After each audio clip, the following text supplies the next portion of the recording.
you absolutely have reasons. That's not what I'm thinking. I'm thinking that the combination of no inhibitions and righteous anger is. It's not righteous anger.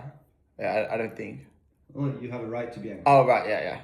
I still have. What's inhibitions?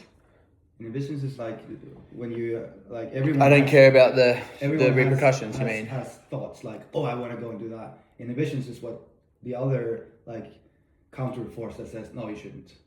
Yeah. I mean, there's a few things. Yeah, of course, I still have a couple. Yeah. Just a lot less, and it feels good. Because some like inhibitions in like what you're basically, I think, arguing is like you're saying you don't have to worry about what people think. Right? Yeah, but no one does. And that's good. Yeah. If everyone worries that's the problem. That's why I feel like so many people's problems in life all revolve and like stem from caring too much about what other people think about them. And they all do a lot of things, or they don't do a lot of things because of fear. Yeah. Because they're scared of judgment. And once you get rid of that fear and that being scared of judgment, then it opens up so many possibilities. It's a powerful, and I feel really powerful. I feel strong. I'm not scared of like facing consequences for things I've done in the past.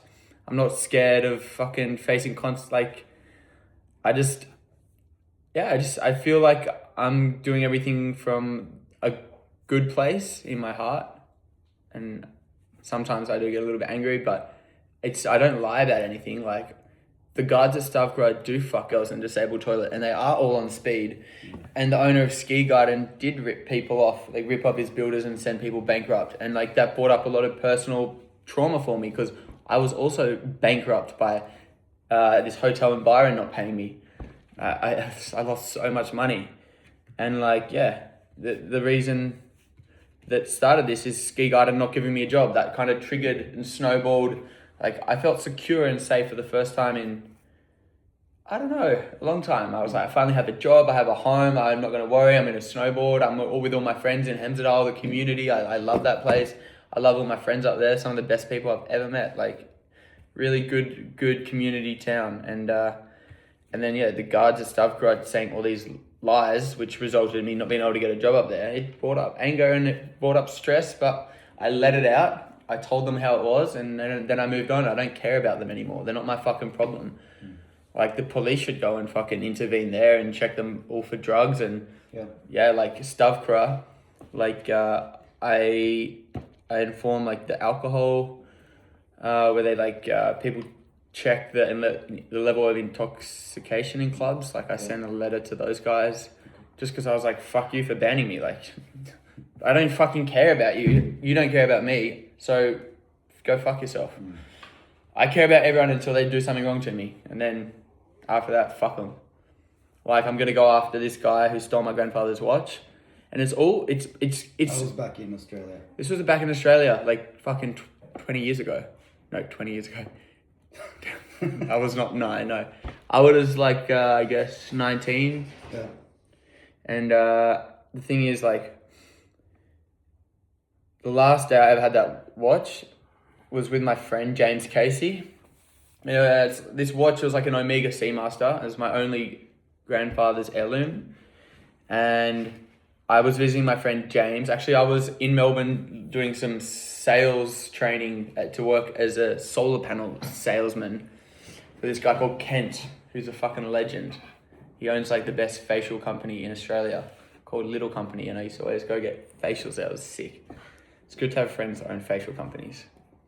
Anyway, the last time I ever had the watch, me and James were on a bender on the last day of James picked me up on the last day of the sales course, and we went on a bit of a bender together, and we ended up back at the owner of the solar businesses, Kent's old friend, and his name was Marv. He was this UFC fighter, and we were all arm wrestling, like, you know, partying, drinking, blah, blah, blah. And everyone was arm wrestling, and I took off the watch to arm wrestle someone. I think it was James, actually, and he beat me. James was like this fucking party boy 101, but he beat me in an arm wrestle, and I was impressed, but I forgot the watch. And then I sent message to Marv, I was like, I need to come get my grandfather's watch. He's like, yeah, come get it. And then he just went, boom, ghosted me, didn't respond to anything, and That sucks. that sucks. The thing is, James loved watches. Like he had this, yeah. James loved watches, and I'm hoping that James's dad is going to help me get the watch back. I'm going to send this to Mark. It's not your problem, Mark, but it would mean the world to me. And I know you know that I'm a fucking good person with a good heart. And I remember the speech you gave at James's funeral about James and watches. And I don't know, I thought it was just, if anyone in the world can help me get a watch back from an underworld figure in Melbourne, it's you, brother. Please help me get my heirloom back.